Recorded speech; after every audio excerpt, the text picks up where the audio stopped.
1981 ஜூலை 29 இங்கிலாந்து இளவரசர் Prince Charles மற்றும் lady Diana Spencer ஆகியோரின் திருமணம் நடைபெற்றது.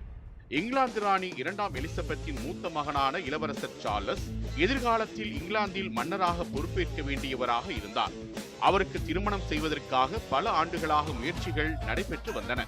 நீண்ட தேடலுக்கு பின்னர் லேடி டயானா ஸ்பென்சர் அவருக்கு பொருத்தமானவராக கண்டறியப்பட்டார். இளவரசி டயானாவின் முழு பெயர் டயானா பிரான்சஸ் ஸ்பென்சர். அவர் ஒரு பிரபலமான இங்கிலாந்து அரச குடும்பமான ஸ்பென்சர் குடும்பத்தைச் சேர்ந்தவர். இந்த குடும்பம் பல தலைமுறைகளாக அரச குடும்பத்துடன் நெருங்கிய உறவுகளை கொண்டிருந்தது. டயானா சிறுவயது முதலே இசை, நடனம் உள்ளிட்ட கலைப்புலங்களில் ஆர்வம் மற்றும் திறமை கொண்டவர். டயானா குழந்தைகளை மிகவும் நேசிப்பவராக இருந்தார். இதன் காரணமாக கல்லூரி படிப்பை முடித்த பின்னர் ஒரு மாண்டசரி பள்ளியில் பணியாற்றினார். இவரது இளமைக்கால வாழ்க்கை மிகவும் எளிமையாக இருந்தது. ஆனால் அரச குடும்பத்துடனான உறவுகள் காரணமாக அவர் அரச வட்டாரங்களில் அடிக்கடி வலம் வந்தவர்.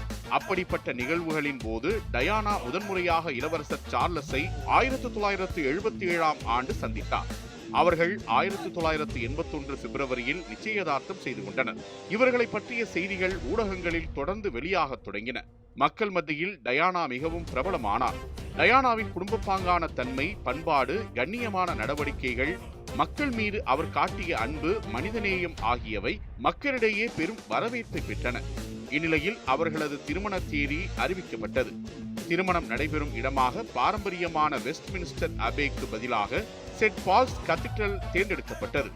லண்டன் நகரம் முழுவதும் சாலைகள் அலங்கரிக்கப்பட்டன.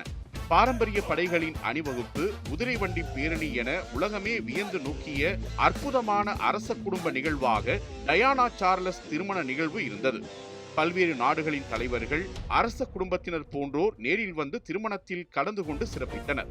டயானாவின் திருமண உடை 25 அடி நீளமுள்ள ட்ரெய்லிங் வெயில் உடன் மிகச்சிறந்த முத்துக்களை கொண்டு மிக நேர்த்தியாக வடிவமைக்கப்பட்டிருந்தது. இந்த ஆடை அலங்காரம் பின்னாளில் மிகவும் பிரபலமானது.